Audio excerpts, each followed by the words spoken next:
Welcome back, everybody, to the G2A.com Dota Pit Season 5 LAN here in Split, Croatia. We are diving into our third best-of-1 elimination matchup. I'm Dakota Coddle Guy Cox here at the panel again. I'm going to be joined now with some fresh faces as we have Fogged and Gods. Fogged, great casting. Gods, welcome aboard here. Gentlemen, we've already made it through 2 elimination matches. Parker, you weren't here, so I would love to get a little bit of what you thought. Our first matchup of the day was the Faceless versus Virtus Pro matchup. Seemed a little neck and neck, but then Virtus Pro, something happened, man. Yeah, I was saying a bit backstage, it feels like VP, some of their losses are to themselves. This is a team that often, like emotionally, whatever, I mean, I don't know exactly what's going on, what they're saying to each other, but what's showing in their gameplay is a team that sometimes falls apart. We saw it in Game 2 against OG. After they lost a really close Game 1, they looked like they were playing on OG's level, and then had a disappointing Game 2. And this game, they had a 12K gold lead. They're in position to win the game and make some questionable decisions. Yeah, I think that pretty much sums up, yeah. They looked like they had a very concrete game plan and everything, and then instead of being a little bit more patient and waiting for like their creep wave to come up, they try to go for this aggressive diving play, which doesn't really suit the lineup or what they were, the whole entire plays that they were going for in the game. And yeah, kind of lost to themselves in a way. But still great defense by Faceless. Yeah, good high ground defense. High ground defense, very good. I don't look at this team and think, man, this is an amazing team who could cause upsets all the way through the grand finals. I feel like, well, like BVP, how long can they keep this going? It is best of ones, which maybe helps them out a little bit, but it's still going to be a tough run for Faceless. And then, of course, we got to see just recently IG take on Secret. This one felt a bit up in the air when you were kind of going into the matchup. At the start of the game, actually all the way up until like the first 20 minutes, it did feel still up in the air. But then as you personally witnessed their Fog, big significant fight in the top lane, it began to shift, and it was pretty much all IG from there on out. Certainly helps to have that Weaver, Ags, time lapse, lots of bailouts too. When you've got these big super farm cores and the SF and the Jug in the front lines, the Weaver Ags is like a second life for them. So they played it really well. And now that means we get to be treated to Faceless versus Invictus Gaming. So with that, it looks like we already have a draft, gentlemen. So let's just go ahead and dive into it now and see what's in store for us. Now, when you think about signature bans and heroes for both of these teams, Pudge is probably coming to the forefront when you're thinking about Faceless, and it seems like for IG, they're thinking too. So they ban it outright. Faceless respond right back and say, you're going to take our Pudge, we'll take your prize, Slargar. Yeah, Pudge, Nick Slaughter, probably the big 3 that are standing out for me. Ember Spirit as well. I don't know whether, like, if you're Faceless and you're black, like, are you happy that people are banning out Pudge? Like, they're showing more respect to your support than your carry. Like, yeah.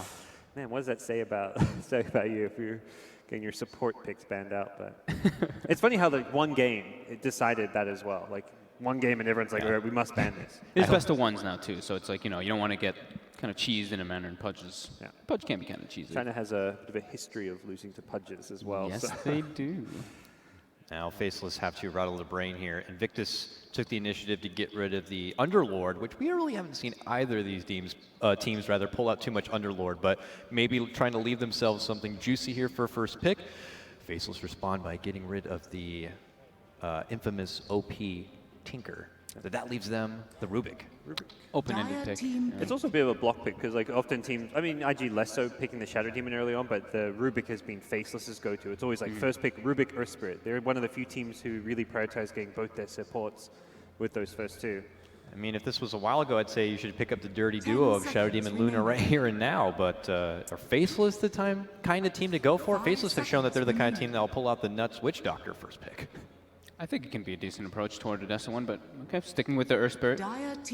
Both teams, it's a very contested hero. So I mean, I'm not going to lie. I mean, he's a pro player, I'm not, but XY's Earth Spirit in the last game, it was a little suspect. He was a little off the mark on trying to get those early game initiations, so we'll just see if it's a bit of a shaking off the rust in a warm-up game, and he approaches this one. Yeah, so. he was out of position a bit when they VP went high ground. It was him getting caught out, and luckily the high ground defender's advantage still meant they won that fight. But his play's been a bit suspect. Man, I've been waiting to see this guy show himself, especially with the sudden popularity, of course. Maybe not sudden, but the high stock value of Ember Spirit. I figured Disruptor would be something most teams would go for. And like Virtus Pro, but everyone had been passing on it. Faceless go for it now. Is this enough, though, to deter the Ember Spirit pick?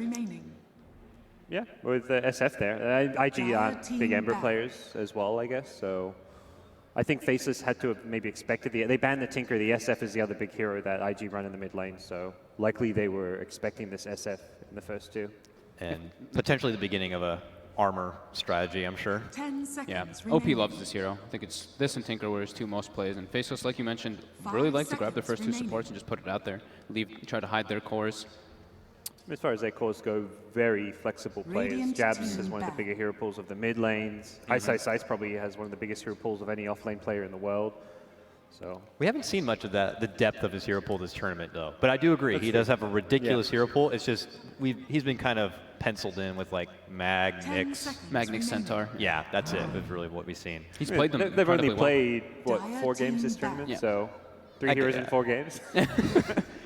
Fair enough. No, Maybe I'm being hard on him. EG series went 3 games. They played 5 games. Oh, okay, okay. No. But yeah, No. it does feel like he's played at least 2 games of Magnus. Mm-hmm. It does feel like there are certain heroes he 10 leans towards, seconds but he's the kind remaining. of player like you could put him on a hero that he hasn't played in months, and you wouldn't be like, oh, is he 5 going to do well? He seconds hasn't played this here remaining. in a long time. Yeah. He's just very gifted mechanically Radiant team and has a really back. good eye for the game. So Faceless are put in an interesting position with their second phase of bans. They ban out the Jug, and then they go for the Weaver, which you can't really blame them based on the Dire last game team performance, but you do leave out like that burning Lifestealer.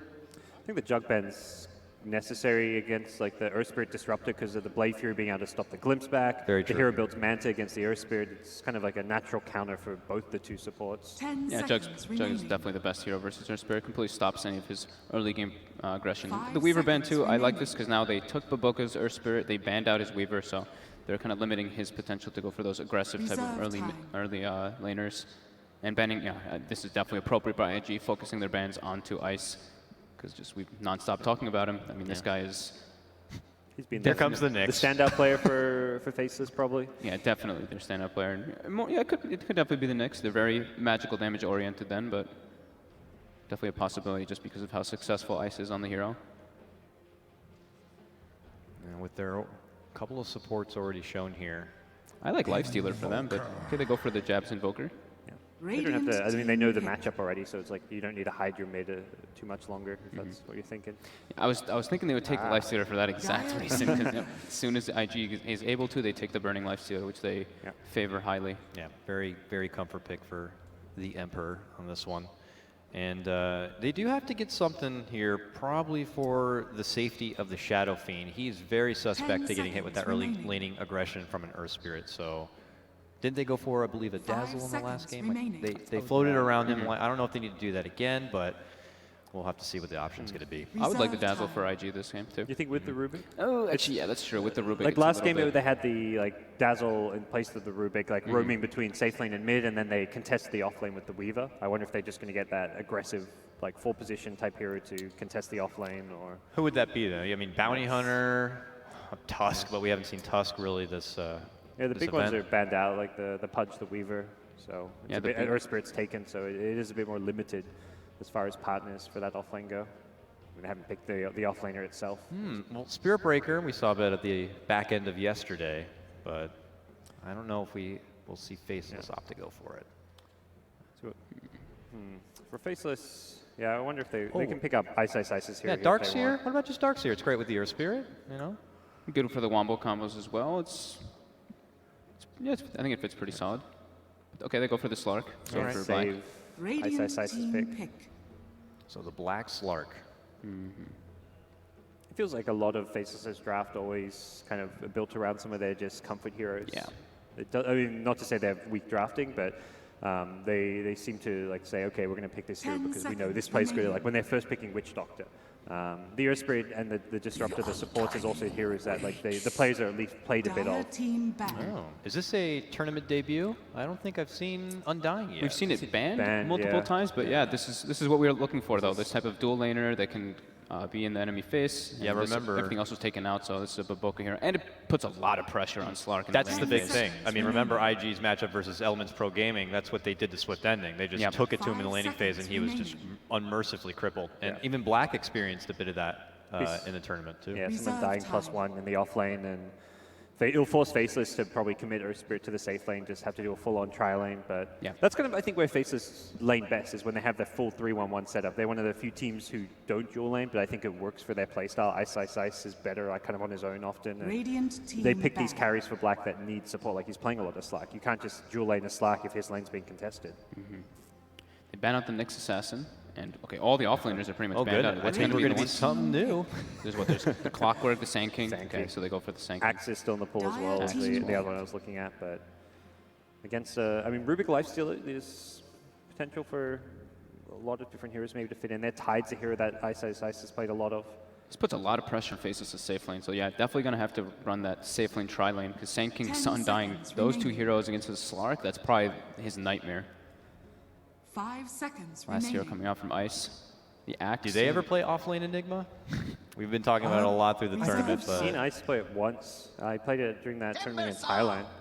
There we go. The Ice Timber Saw. so I mean, versus, this guy has a Lifestealer. set Yeah. named after him on the hero. He's pretty good on Timbersaw. How do you feel about the Timbersaw pickup, though? It's greedier. I think it's needs greedy. A lot more farm.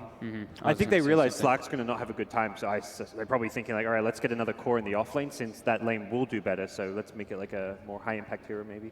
But I'm really liking IG's draft. Yeah, I think IG. they have their comfort heroes as well as great heroes that work versus Slark, and I think it's a bit too greedy coming out from Faceless. Every single one of these heroes kind of takes time to come online, while IG only need like they get their armor and Lifestealer and it's go time. Blink Dagger's just like it's great for the Sand King, but he's not really in total need of it in this game. And yeah, I'm just really liking that they have a sustain hero as well, which seems to be kind of coming more and more into favor after 7.1. Just having someone to keep 10 you seconds into pushing remaining. power into team fight potential. You in agreement there? 5 yeah, seconds I definitely on remaining. the same page. Like the Invokers, like if you have some kind of tempo mid, then the Timbersaw Slack can work a bit better. But I do feel like it's very greedy. If they want to get away with it, they need like a lot of plays to be made from the supports, and we just haven't seen that from XY and Nuts. If this was like a Jarex or a Spirit thing, I'd be like, okay, they can maybe make it work. They've got this godly support player who's going to create space, but I feel like IG are going to have this game. All right, 2 for IG. We'll see if that's going to be the case or not. Remember, you can go over to g2a.com/DotaPit for all those giveaways, but it's time for some more Dota action. Let's throw it to the side right now. It's Toby Wan and Merlini.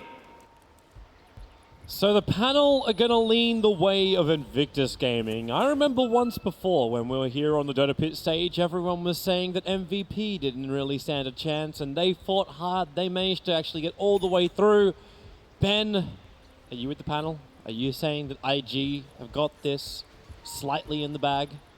IG have easily a better early game lineup, and I think that Faceless are going to struggle a lot in the lanes. I will have to favor IG a little bit because of that. 30 Jabs using that seconds early to shrine. battle. You don't see that too often for some more intel with the Sunstrike. I don't think he saw anything, though. I do like the Timbersaw aspect. I think it works really well versus the 3 strength heroes on the side of IG. They don't really have that much that can pierce through his reactive armor at the start. And I think it's also going to be a really fairly easy laning phase for him. Yeah, I've seen Burning do this once before. Last The time he had battle friends, begins. as well as a TP scroll. But he'll get the rune, but will he lose his life for it? A rage, a walk, a body block, up for ice, ice, ice, and they're gonna get him. Burning will fall. All of that for a bounty rune. He'll respawn and TP didn't down to even the grab it. bottom lane. Who did it go to? Invoker. You're right, he actually missed it too. Oh, that's well, that's a good start for Faceless. Definitely something they wanted. I think he raged a tiny bit late and got hit by the boulder. This allows now the PMS to be completed on Timbersaw when the laning phase begins. And you've still got the Earth Spirit who's down here to help out Ice, Ice, Ice. With a pickup, the throw down, roll forward. Looks like XY trying to help out. Burning is low. It's the Whirling Death that Ice, Ice, Ice went at level 1. Instead of going for the defense, they're going for that aggression. They're going to burn through so many of the consumables, and Burning knows he has to body block, or else they'll lose the Rubik as well. Well, we talked about Faceless safe lane being under a lot of pressure due to the Undying, but it's actually IG's who's become heavily under fire. Burning already struggling. He had to buy a TP scroll, already had to go through a lot of his regen just to deal with this Timbersaw. And Timbersaw has free level 2. And as you mentioned, the poor man shield, he's kind of unstoppable in this lane right now. You see him just walk straight past. He's fine with this. He'll pick up reactive armor charge as he goes for a walk. The rolling boulder from Earth Spirit can XY. He's not going to commit to it. Instead, they turn around, look back towards Burning. This is exactly the sort of Earth Spirit rotations that they need in their early game to try and put some pressure off Black and his Slark. Yeah, it stops the aggro trial lane from happening from Invictus Gaming. The rolling boulder misses from XY. Brings him in range of a range creep. So combining that up with the Rubik will be a little bit of chip damage. With an Orb of Venom, Earthspirit kind of wins the runaway duel. But there is the 2-minute rune spawning. I wonder if he's going to try and go for it. Nope, will not roll. That's double damage rune. That's for XY. How's that mid lane looking? Invoker going up against SF looks fairly even. He went Wexort, and he's actually losing in terms of CS, so that's really, really bad for the Invoker. Well, normally he'd have help. Normally it's the Earth Spirit that would rotate in to try and help. I suppose until you got Quas, until you got like that 1 point up to have Cold Snap, isn't really worthwhile rotating the Earth Spirit into the mid lane. I think you need it a little bit later. Like generally the Shadow Fiend struggles at like 1 through 3, so if he's already head in CS now and it's already picked up 16 souls, then I think that it's almost a lost cause already. Invoker's already supposed to have, I would say, a decent edge. So you just wait it out until space can be made later? Yeah. OP did go for the boots early too. You don't see that too often. You see mostly the bottle, but it helps when he's trying to harass the Invoker, which seems like he's doing a lot. And Ice is always keeping his reactive armor charges on. Walking forward, taking the damage from the creep wave with the PMS. There's so many charges that you never have an opening with the Rubik, and Rubik is now left. You realize this is just a pure one-on-one, and he'll leave it as such. And moves to the mid lane. Oh, Rubik does solo smoke. Let's see if he can actually try and kill Invoker. Invoker's fairly low with only 1 magic stick charge. It will just take a lift, double raise, maybe 1 or 2 hits, and he should perish. But they have to bring him a little bit lower. Bubble Cook goes in. Jump up and throw him back. Raise 1 and Invis. You have a short range raise, and that will not be enough to find the Invoker. So fall back and we'll trigger the Shrine. It's still not great for Invoker, though. I think this lane was supposed to be the one that you kind of assumed that's going to be a wash, but I think Shadow Fiend's fairly far ahead in that lane. So enjoying that, but you still got the ticking time bomb. The big hero, the big player of Faceless, Ice has been so good this whole tournament. You're letting him have a large amount of experience and farm up against Burning. Obviously, the trade-off is Burning's getting a lot himself, but is this still a trade-off that Invictus Gaming really want to make? Probably not. I think Timbersaw has the Orb of Venom as well, so he can just right-click this Lifesteal to kind of non-stop and kite him a little bit easier. I kind of like the Orb of Venom build, especially on a melee hero like the Timbersaw. Spirit's waiting. Kicks back to Shadow Fiend. Rolling Boulder going to slow him down as well. Still no Cold Snap. They've got Sunstrike available for jabs, but they don't even need it. They've already found that kill. Q rotates in, but say goodbye. He'll be glimpsed back up to the top lane. Even dropping the Tombstone, which was quickly dealt with by Faceless. Yeah, nice movement by them. He wasn't able to TP in time to get that soul rip off. That would have at least secured another raise onto the Invoker and put him in maybe a kill threshold. But now with the infused raindrop, it's going to be extremely hard to take down jabs on the Invoker. Nuts as well as XY. They want to keep that pressure going. Obviously with the TP into mid, they have fallen off the top lane, so it's just Black left up by his little lonesome on the top lane, but it's down to bottom lane where they roll in, look for it, actually kicking in, pushing the Timbersaw away, but Ice walks back over, no rage available, so Whirling Death doesn't work. The Sunstrike waiting for Burning to rotate into it, but Nuts has already done the damage required. So Lifestealer is lost to the world as well. 3-0 in favor of Faceless. Yeah, and I think he probably could have just raged. I don't know if he had a TP score right there, but this is not a good Lifestealer game for him. He's going to have a lot of trouble. Oh no, he has to rage up. Okay, well, he's fine. He won't be sent back. It's going to be tough for him, though. He has to deal with Slark and Timbersaw, both of which are not really good heroes for a Lifestealer to jump on. Especially now that Timber's finally hit his level 6, so you're going to add the Chakram into the mix. Well, it's time to kill Timber.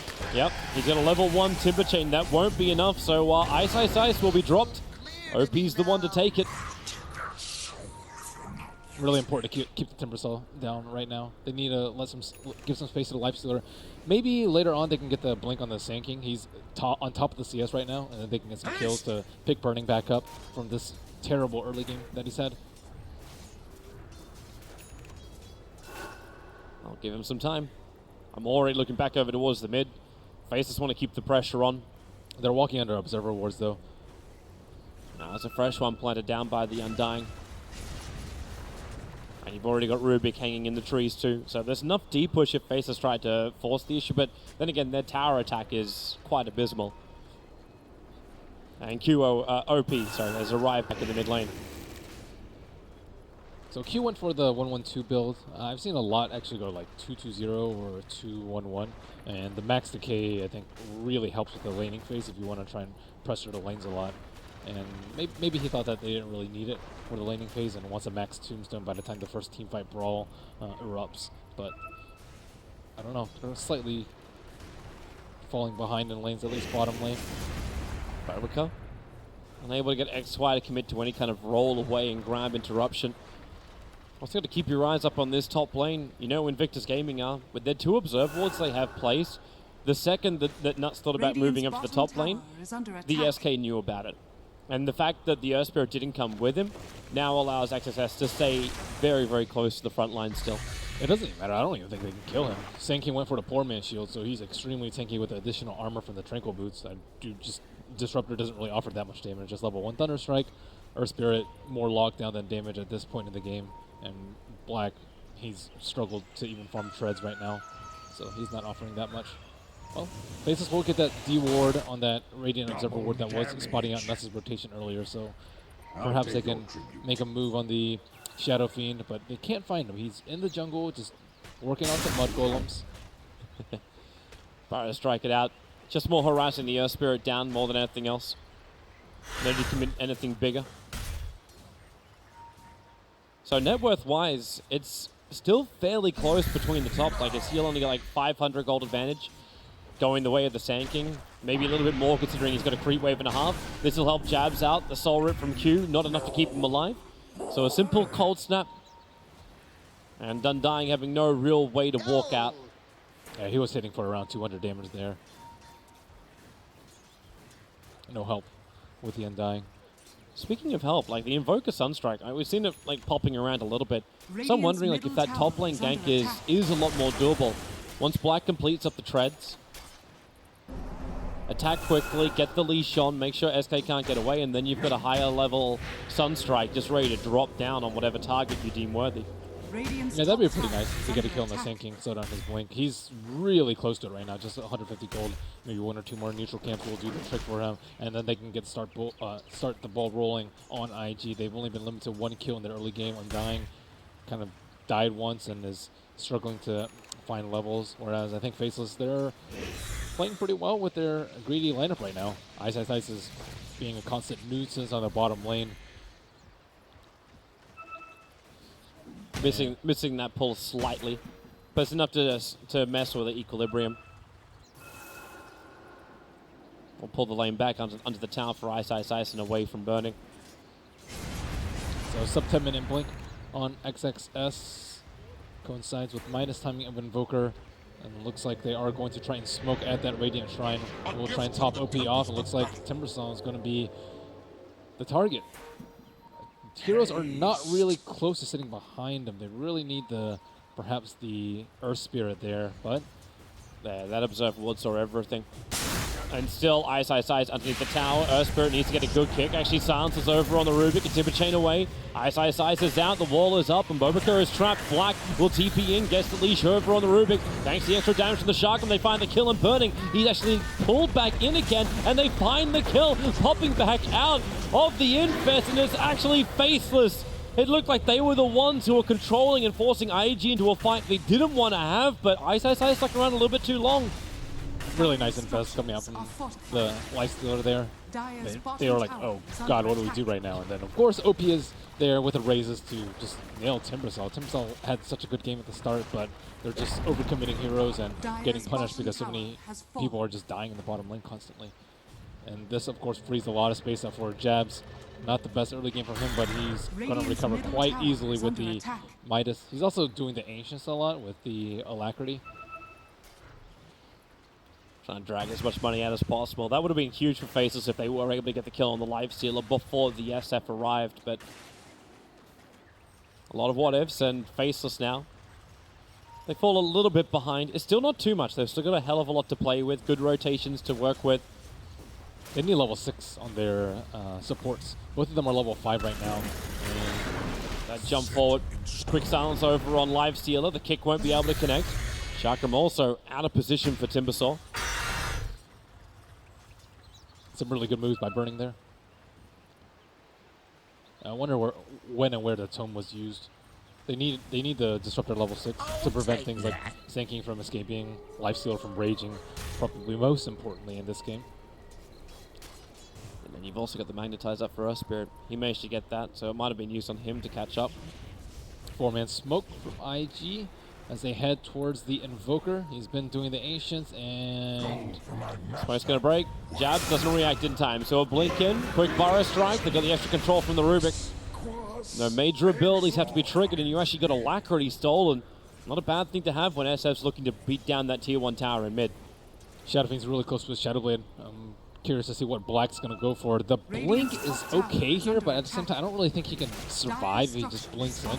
Shadow Fiend, I think, is one of the best heroes to deal with the Slark, because he does so much damage that goes through the Shadow Dance. And Dire's middle tower is under attack. I think the Silver Edge would be pretty good for him to limit Lifestealer's damage and Shadow Fiend. The break is not particularly useful in terms of disabling passives, but lowering their damage output is quite important. But that's still going to be a little bit away for him to reach, sitting at 2.3k. And knowing that Invictus Gaming will be coming to his lane soon. Radiant's bottom It's the tower last is remaining under tier 1 attack. tower for Team Faceless, so Double smoke from Disruptor and the Earth Spirit. Looking for a target on the bottom lane. Burning's actually trying to work on an Ancient stack. That's pretty difficult for him to take out. He's not that strong. he doesn't have the shrine, but he can at least just toggle his way through. Oh, the Sunstrike, they see him! The Observer Ward was watching it the entire time. So Jabs gets a freebie. Yeah, usually the Radiant's Ancient stacks are bottom reserved tower for is heroes under like attack. Shadow Fiend, who Radiant structures firstly can do it are from range, which is fortified. much safer, and doesn't have to tank it much at all. That the Courier, what the heck? Yeah, the What is Ancient that Thunderhide doing? Dire's top tower I know, is it under got attack. aggroed and then just started Radiant attacking the structures Courier. are fortified. But I didn't see anything around it. Radiant's Just want middle some chicken, tower man. is under attack. I know I can trust you. Yeah, guys. it doesn't know what it's doing. Top lane, Timbersault, the epicenter. He did actually have a little bit of resistance. That Hood of Defiance, it might just keep Ice alive. A chain up in 1 second time pulls him away from the Undying minions. Meanwhile, in middle lane, a quick silence kick. Sunstrike's coming in again. Bobaka gets hit pretty hard. Where's that extra bit of damage? It will be there just from the Magnetize, but back into the lane. Jabs is the one being caught. He'll go invis. Where's the detection? They do not even have it at the moment. The wall comes up to keep burning under control. Meanwhile, Sand King, Black jumps onto him. That sentry ward was down for Faceless, so they were the ones with a vision advantage. Wow, they're just lacking a tiny bit of damage for all these fights. Nuts. He's got Burning locked in that, but unfortunately gets blocked up by his own creep wave, so it's negligible damage, but Q gets caught rotating back off the top lane. No leash from Black. So they won't find the kill over on the Undying. Radiant's Man, they went for bottom tower 2 big is under kills with the attack. Sand King onto the cores, but just lacking a tiny bit, like maybe 100 damage on the Timbersaw, and maybe a couple hundred damage on the Invoker. And I think a lot of this has to do with the Lifestealer just being severely impaired in the early game. Like if he had a Blightstone or, you know, even an Ogre Club, might have been able to kill the Invoker Radiant's bottom at that tower point. is And this under keeps attack. happening with Faceless. 10-15 minutes in, there's always something where they just get a couple of picks to give their core some breathing room. And some big ones as well. Like, hey, you killed off the Lifestealer. You killed off the Sand King. You got some extra ones on the side. Yeah, they're getting the picks that they need for sure, and a lot of space for the Slark. So it's slow paced. I think that the Shadow Fiend in particular is farming very well on IG. OP's doing his job, but at the same time, on the side of Faceless, you have Invoker with a Midas and a Slark just constantly farming up the jungle, and Timbersaw pushing out the lanes very, very aggressively. Radiant's So top yeah, tower 3 is heroes under farming attack. versus the 1 on the Shadow Fiend that's been doing very, very well. Yeah. And they're desperate now.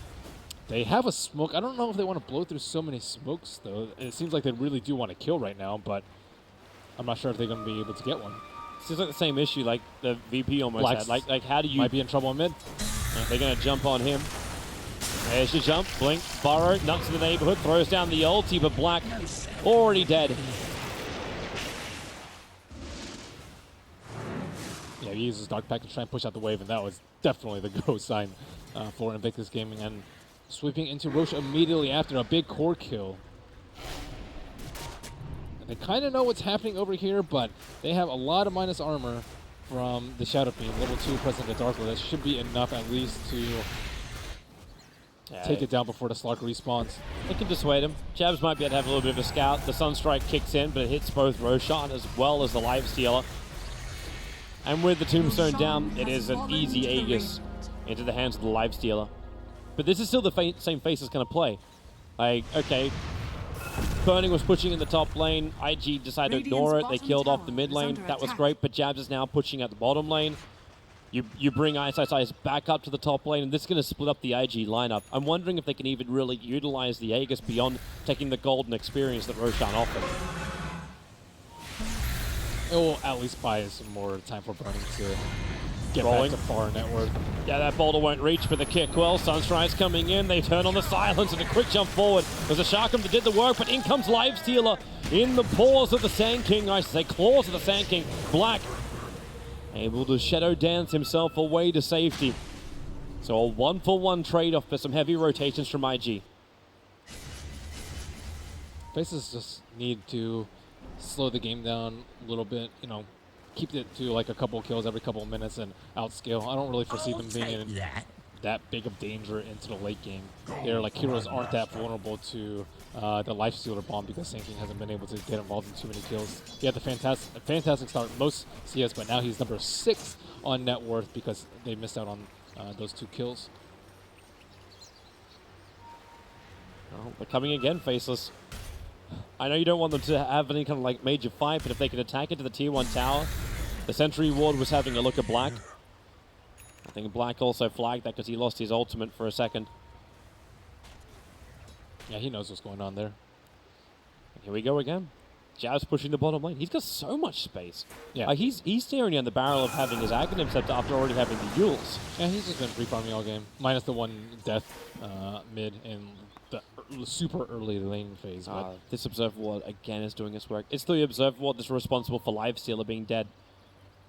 And they didn't find the Yob sitting on top of the shrine. Yeah, for that sentry. I don't think they expect that it reaches that far to the left. Sand King looking for a prey. SS moving over. He found Ice. Starts the attack. A quick temper chain away with a Sharkram. Q's going to drop down low. That's why he goes into the ulti form. And, well, it's time to watch the global. That is Ice's specialty right there. Actually helping Jab's farm. It went through the Centaur camp. Under attack. And straight back to Ice. Meanwhile, Black on the run. They actually leashed up on the Sand King. But very difficult to kill a Slark. Shadow Dance, Dark Pact, Shadow Blade, a lot of escape mechanisms for him. I don't think they're getting much value out of the Undying at all. Like, they pressured the Slark a tiny bit, but it didn't really help them win their lanes at all. And I highly doubt he's going to be able to farm a Scepter anytime soon and transition into that mid-game fighting tanky hero that they want him to be. Nowhere close to a mech either for a little bit of earlier team fight. Boy, I'm having that niggling little feeling. Like I'm just like looking at IG, and their lineup looks fantastic. It looks like it's got so much to work with, but they're unable to utilize any of it. And we're turning into this whole faceless. I don't even want to say comeback because they're not that far behind, but.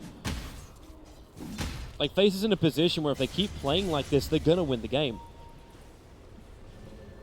Yeah, I think at some point it's going to get to that, but Blank, get plenty of picks in the meantime. There we go. See, that's the kind of stuff. This is what IG, like Odie was saying on the panel before, the Slaughter and Lifestealer combination, SK becomes part of that, and that's where they created a lot of space in the past. I agree. I think Slaughter scales a lot better, though. So, like, you don't have to worry so much about going late game because Slaughter has the amplified damage, which just makes tanking the Lifestealer ridiculously difficult. Sand King provides maybe slightly more lockdown, but nowhere close to the damage amplification that that the Slaughter can provide. So, in later games, they're going to not be as useful with the Sand King Lifestealer versus the Slaughter Lifestealer. Well, tier 2 tower on top lane. Faceless are going to let it go. They're fortified up just to buy a little bit of time, and that's because Black's pushing into the bottom lane with a catapult. He's got help in the neighborhood. Jab showed himself in mid and then disappeared, so Invictus Gaming probably won't want to aggressively TP down to their own tier 2 tower to defend it. So they're just happy for the straight tier 2 for tier 2 trade. Okay, as I say that, here comes your first TP. That's the life stealer in. The four spirits do the work, so Jab still gets the last hit. And they're already bailing out. Sunstrike looking for the Sand King, looking for him to juke, but they glimpse him back over again, away from Timbersaw with the Chakram and the chain forward. The Yule Scepter of that SK won't buy a lot of time. Back down to the Radiant jungle. Easy damage into the Earth Spirit. So Burning will find an extra kill, but Black, no, he's not going to go on the hunt. Doesn't have vision of OP. Sand King's just dying a lot. He's not really with his team. I think he could be getting a few more picks with the life stealer, not like overly aggressive, but enough to the point where Faceless can't just run around the map doing whatever they want to do. Slark is providing a lot of vision just being on the bottom side of the map, especially during nighttime. I think IG feel very scared to go up and ward in that area, and IG, they currently only have one Observer ward close to the Roshan, and I doubt that Faceless will allow them to sneak that Aegis once more so easily. They've got a lot more to work around with now. Is maybe Timbersaw finally going to bring down this tier 1 tower. Support's coming over from Burning. And then again, actually, he's just sitting there farming. The creep wave will do the work. Radiant's top tower is under attack. So we have like 5 heroes, relatively similar net worth. I guess the Shadow Fiend's kind of getting ahead of everyone. But the Sand King's falling behind, so it's about even. I would say in terms of net worth, I still favor Faceless' late game a little bit more. None of the team fights have really turned up at all. I think that Earth Spirit and Disruptor are still very, very good in the later game because of their team fight ultimates and mass silences, whereas I think Undying is going to fall off very, very quickly, if not already. Sand King hunting again. But the Undying's just trying to hold the mid lane, but he can't D-push unless he was using Decay for that. Quick Timber Chain up from Timbersaw. The hunt is on, but Ice, if he gets out in time, which he will do so, it's wasted time for Invictus Gaming. 4 heroes on top. They don't gain anything, and the Undying is there defending, but Jabs, Yule Scepter up, and here comes your combination. Sunstrike, Meteorite. The burn won't be enough, but with a Colsap and kick from XY, the Undying will fall. Ice is owning them, like just by not dying and forcing them to always constantly kill him. He's died a few times, but his farm is still incredibly high. He's 5th on net worth, but it's still very close to number 1 and number 2. Yep. Jump forward. They found their target. It's going to be the Invoker. Quick Yule Scepter up. Can he actually invoke Invis? Nope. Burning is there, and they'll also get the Disruptor with him. Radiant's middle tower is under One attack. benefit of IG's lineup too is they have the minus armor from the Shadow Fiend. So despite Lifesteal like not having the greatest early game, he can still throw out a lot of damage even with the absence of a Corrosive Haze. And I think they can just do Roach Fairies too. It's also a benefit of having a ton of minus armor. XFS. Now you see just how much damage the Timbersaw can do with a little bit of farm, and he's hoping for kills. Okay, Ice, going in very deep, looking for the Chakram. Kill won't happen. Now he's going to chain back out again. A lot of life in the regeneration. Doesn't have as many reactive armor as he probably wants to go that deep. Meanwhile, Black playing around with Burning forces him to rage up, and Invictus Gaming are wondering who they're meant to be trying to kill. Timbersaw has to be a little bit careful now that there's a Silver Edge on the Shadow Fiend. So a ton of minus armor on the Timbersaw will make him feel a little bit fluffy. So he's going to have to pick up some sort of armor item. Looks like Shiva's Guard will be his next calling. Do you think that's enough when you get the Shiva's Guard, or is it actually more worthwhile finding something that's going to break the break? I think the Shiva's Guard is going to be good enough. What other item would there be? You don't know. I have nothing in the list. You can't get out of break anymore with dispels. So again, getting I low guess you make could sense. you can get Yules perhaps, but Yules is usually versus silences and orchids. Yules is also that really earlier game item. Now he doesn't need Yules. He just needs more armor and just kind of walk in there, build up reactive armor, and then really go in there. Well, Faceless for the first time really being grouped up. They have 4 heroes together. Now, the Observer Ward, I don't know if it actually caught the edge of the smoke. I believe it did. They have a gem now on the Oh, Black. Hello. Well, Undying. He might be able to get his tombstone off. No, he can't. Instantly silenced, and they go for the kick. They found the SK, and that Gem of True Sight is instantly lost. Oh, I know that feeling. And OP is on the run. The Gem of True Sight, they're pulling him back with the glimpse. OP will trigger the BKB. He's down the back lines. Nuts waiting it out. He's got to keep his distance. He's low on life. So there goes your Requiem Assaults. Black also retreating back out, but you know Ice wants to initiate forward with the whirling death. The perfect kick. Shadow Fiend will be lost. And it's Faceless rampaging through the Radiant jungle after Bobaka. Chain forward, and there will be more than enough. An extra kick just to hold him in position. 4 heroes, actually, well, yeah, 4 heroes lost. The Undying is so low, he's already respawned. And the tier 2 tower as well. Faces will knock on the door 27 minutes into this game.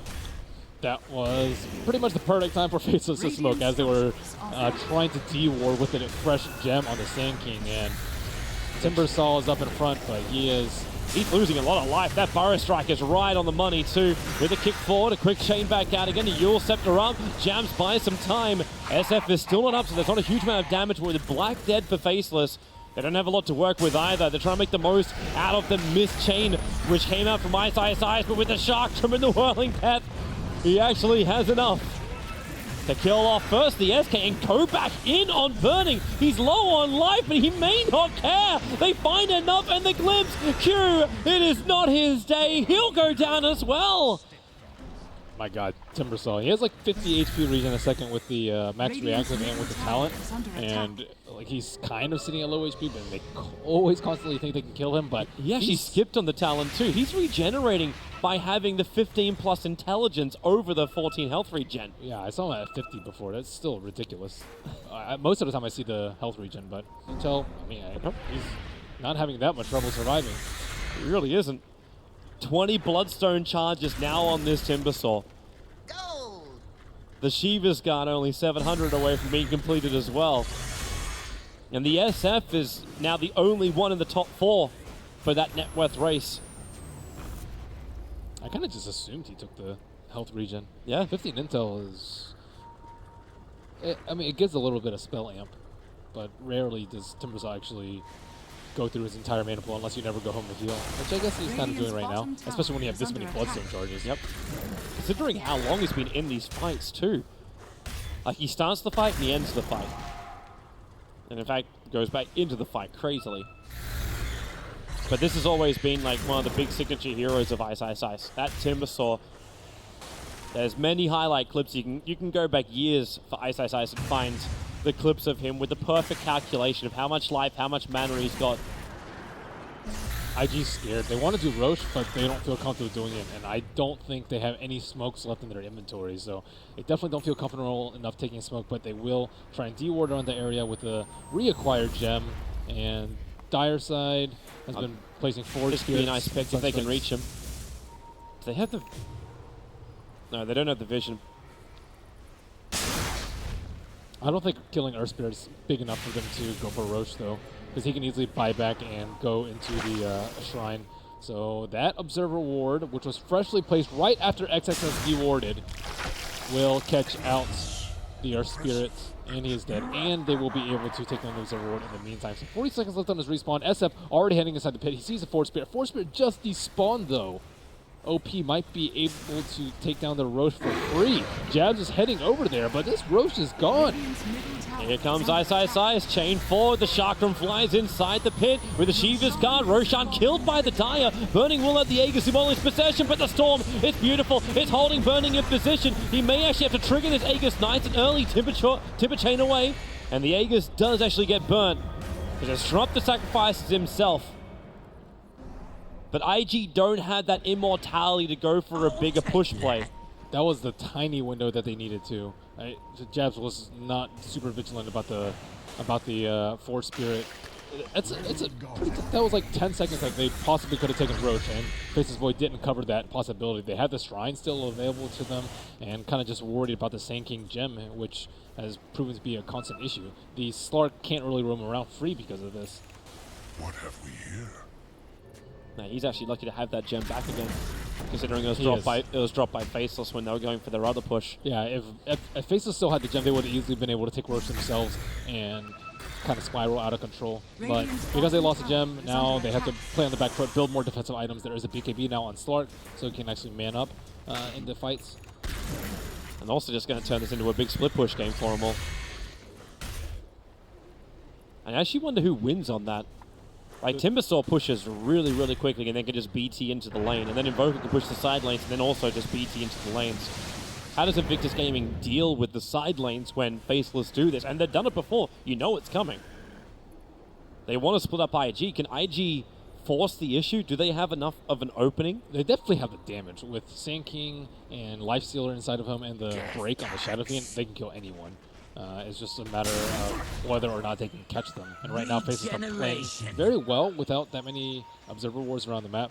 They're kind of sensing around where the Sand King's going to be, knowing that they're going to move S5 because they don't want to lose a gem again. The scan unable to connect from Faceless. Oh, looks like it's a group up. It's going to be a 3-man smoke, well deep, away from any potential observer wards from IG, but the only IG aggressive ward they got on the dire side of the river is this one up on the northern half of the map. Expecting a gank on the Timbersaw. If you're IG and you're tired of the split push, just usually how you would react, just 5-man gank the Timbersaw, but not when they're all sitting right behind you. Okay, well, when Timber moves towards the mid lane, the Observe Ward's going to see that, and they are in a pretty good position. There's your infest, so SK is looking to do it. But Faceless isn't too far behind, and they know it. They have no vision. IG have no idea where the heroes of Faceless are. Yeah, they can't go outside. They can't open the map up at all. It's a big problem.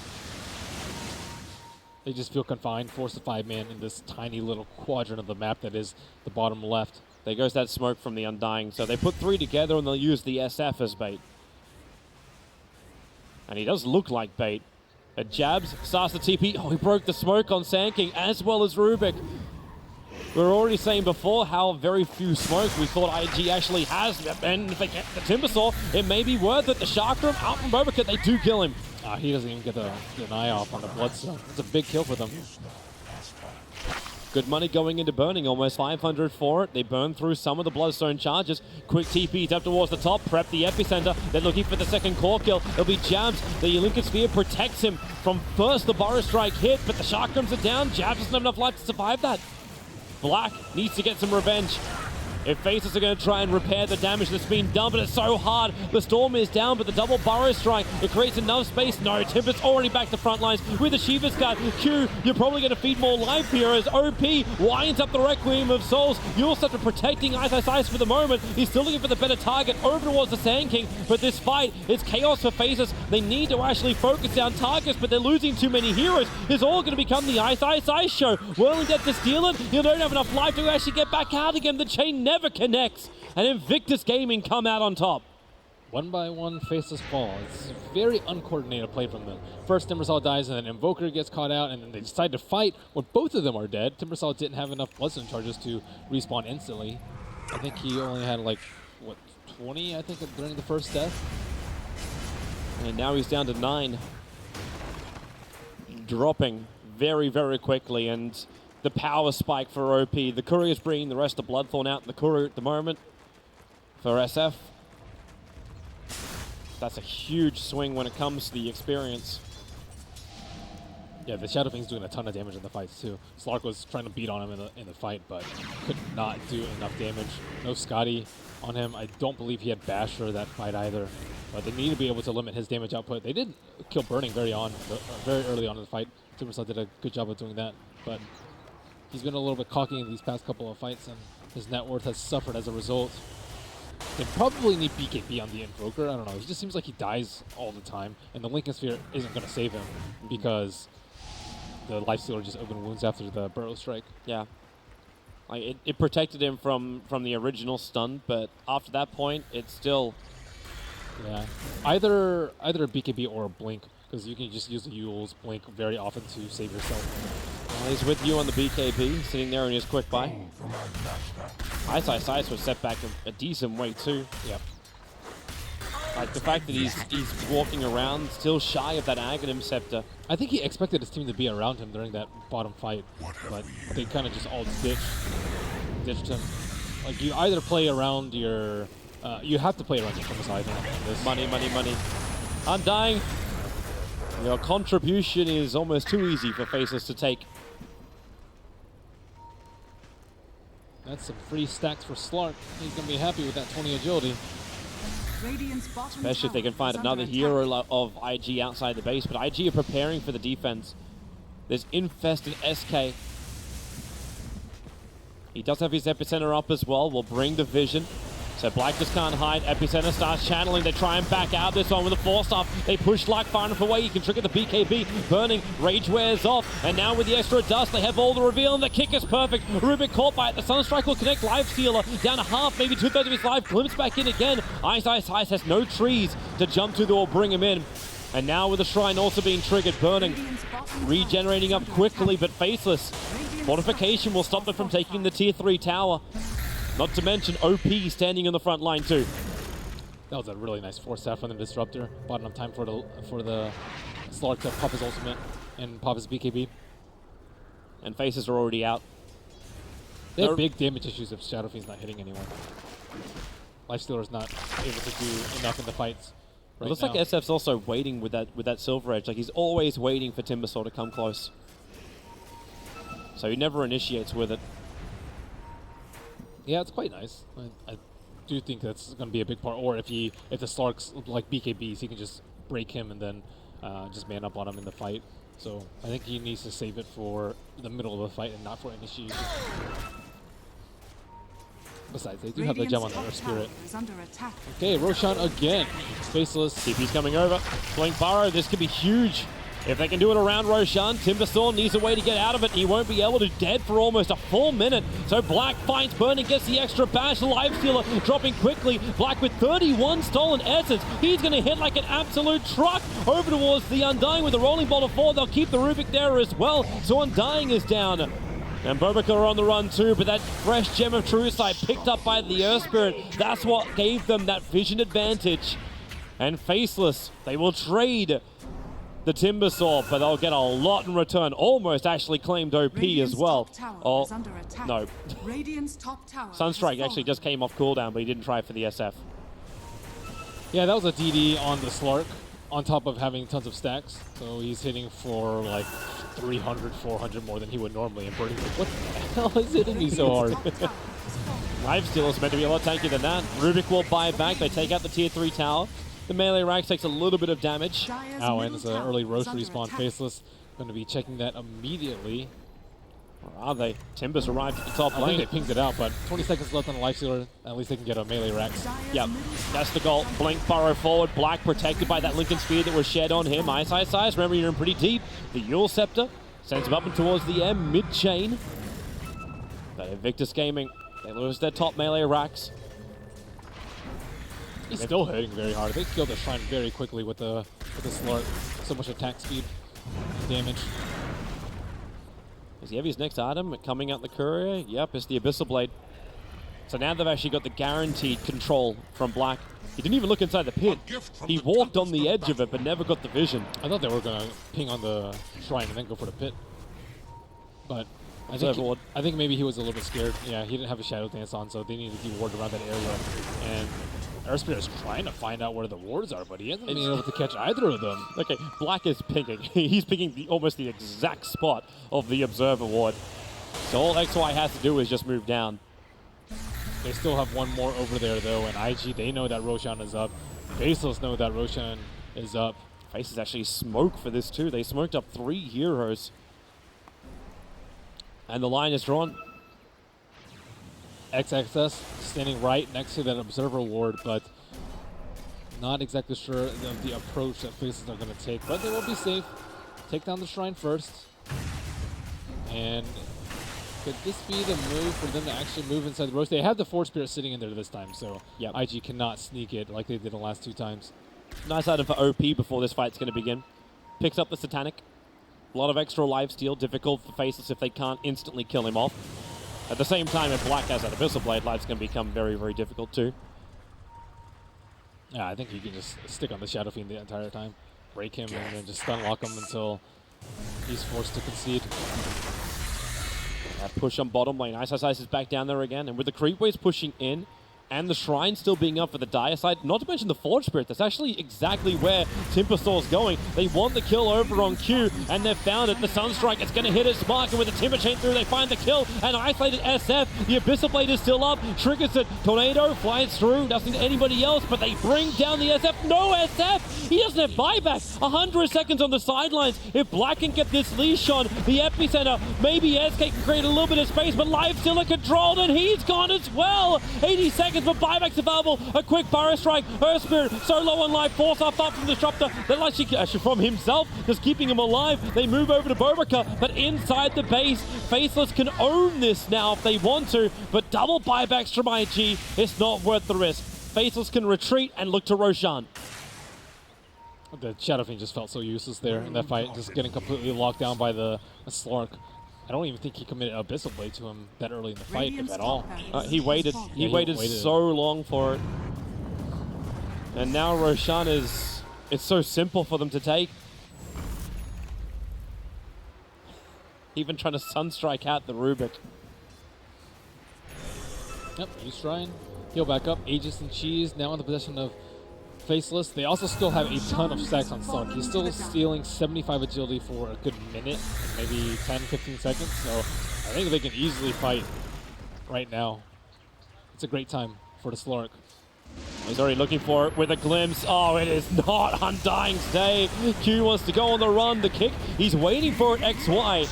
But Black's already got the kill, not to mention again, continuously stealing the essence. They'll move over the Rubik, and Invictus Gaming, they're dropping like flies. 3 heroes still down. There goes your mid melee, and they are going down to the bottom lane. This was the first tower the Faceless started when they entered the IG base. And it's a very quick work to finish the job. Waiting in the tree lines, it was the same position. Earth Spirit, he rolling boulders away. The Storm is down. Lifesteal's controlled. Black committing the Abyssal Blade, and this is it. They've lost too many. Invictus Gaming, they just don't have the manpower anymore. And Faceless will take them out of Dota Pit and have kept themselves a lower bracket final position. Well played to Faceless. They keep on going, making their run through a lower bracket. I think that OP they played very, very well, but I think Ice just completely broke this game wide open with this play on the bottom lane, avoiding a couple of smoke ganks and just completely wasting IG's time and crippling Burning.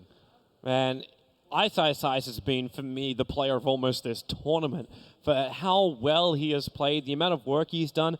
8-5-15, he had 26,000 net worth, but everything, it was space created by Faceless. There's no scoreboard stat for that. There really isn't. There really isn't. And you look at it, like, you see how much space gets created for Black. Like, Black has always been one of these players where you've said, you know what, you give him just a small amount of time and he will catch up. He will always get ahead.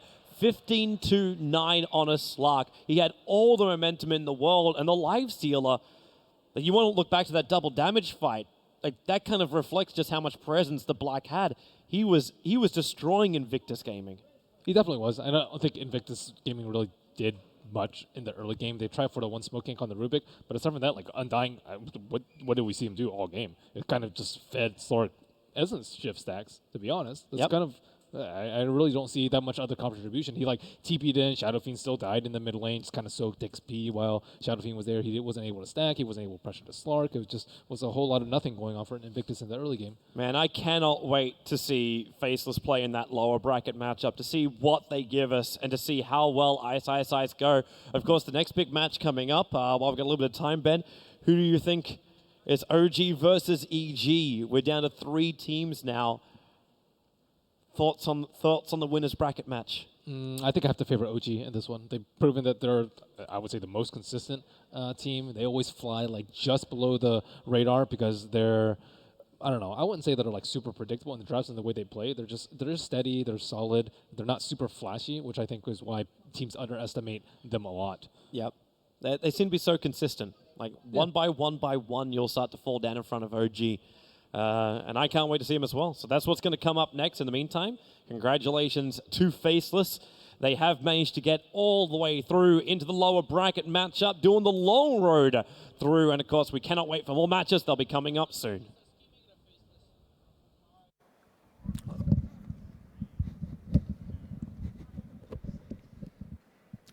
Thank you so much, Toby and Merlini. We're back at the panel now. Myself, Fogged, and Gods. Guys, Team Faceless are now a top 3 finisher here at Dota Pit. Something about these Southeast Asia teams in Dota Pit or something, but the lower bracket run still alive, Fogged. I can't really believe it, honestly. I really thought that after looking at the draft, we would see IG pulling very far ahead into the laning phase, but lots of different ganking potential coming out from Facelesses. Somehow they pulled through. These best of ones just coming into advantage for them. Hell of a showing from the Ice Timbersaw there, Gods. Yeah, he was pretty good. I mean, we keep tooting his horn a bit, but he really has been phenomenal this entire tournament. This game, no exception. But this game, I feel like the rest of the team also stepped it up a bit more than they have previously. Yeah. They needed to.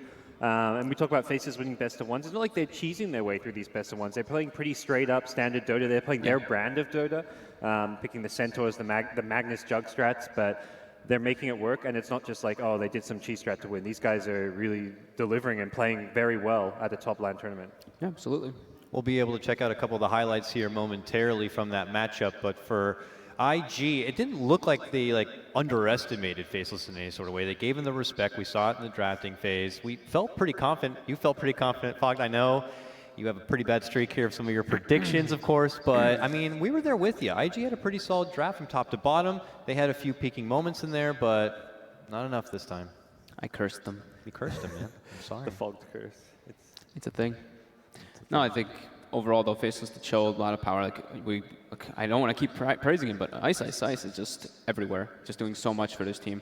I think for IG, the Undying didn't really stand out too much either. Like we said we expected them to come out really far in the laning phase, but this Undying didn't really feel like he had the biggest impact. And then in the mid game, just like Merlini said, he felt like it was just kind of feeding the Slark Essence Shift stacks, and then he became way too powerful. And their lineup leading into those type of mid game and later games fights, if they come out tied versus IG in the laning phase, that's exactly what's going to happen. So. Black Slark 2 there, Gods. I mean, at first it seemed like a little bit of a slow start for them. We were expecting that IG were going to do what they did, similar to Elements Pro Gaming, where they tried to shut down Black in the laning phase, but it didn't seem like that happened too much. Black kind of played it slow a bit, but then suddenly a triple kill later, he's the big boy on the block. Yeah, it's the beauty of Slack in some ways, where you can get, you kind of do take your time to come online, where you got to find your Shadow Blade, get your couple of items, but once you do, you can always fall back in the jungle to get there. You come online big time. Like, he was getting a lot of Essence shifts. He got the BKB and could then just hold it, go right up to the SF and not worry about the big Requiem in his face. So the DD rune as well, that one fight that we're going to get a chance to look at. Check it out right now. We'll bring it up. We could see some of the big tilting points here. I believe, this is when Faceless took their first initiative, and this is what started telling the story for the rest of the game, their first big impact, and this is when Black really starts going in. But it's like they trickled one by one. It's like in theory, they want to be grouped up as a unit and have the lifestealer kind of in the front line, but this one too, the late BKB comes out. It seems like he wanted to fight, though. It seems like this was intentional, so kind of hurts them a lot. They've got put in a weird position, because you can see Burning, if you look at the mini-map, he doesn't know whether to go in or not. He's going back and forth, kind of stutter-stepping, so he's very unsure of what to really do in this. Boboka wasn't able to get any good steals really in this game either, so this was a very hard, and this was pretty much the big swing around now for where Faceless just gets a huge momentum curve. Now there was I believe it'll probably be the next highlight to show here. There was a bright moment here for IG where they were able to kind of take the initiative right back, and where, you can see OP begin to go to work. But DD Slark. DD Slark with alacrity. Yeah, okay, they skipped ahead of highlight. So crushes him. There was a big peaking moment there for IG, but as you can see, the Faceless show. And SF, lucky to survive this one as well. He was very low in HP. The triple kill here for Black, man. Shreds them all apart, and at that point it seemed pretty open-ended for Faceless taking the win. So much better teamwork than I thought that they were going to bring to this one. I thought IG would be the ones showing that cohesiveness, showing that cleaner Dota, but Faceless coming out, just everybody doing their job, everybody in the proper position, some nice glimpses coming out, forcing fights that it just looked like IG didn't expect to be taking. So we'll check out some of the closing stats here on that match. Famous question here, of course. MVP of the matchup. We're praising a lot of the Ice Timbersaw, as we saw there. The Black Slark really coming into action. But who do you got? I'm with Ice. I'm with Ice again, honestly. I mean, fair enough. The guy just does so much. He's going to be the most annoying player to verse as like a support or a safe lane carry player. He's just always in your face. In mid game, it's like as any player, this guy is just obnoxious to verse. I think that's the big thing is like we were talking about so much how IG's lineup is super powerful in the early and mid game, and Faceless have Ice that just did incredibly well for the early and the mid game, which enabled Lack to be able to do this, end up with a 15-3 score.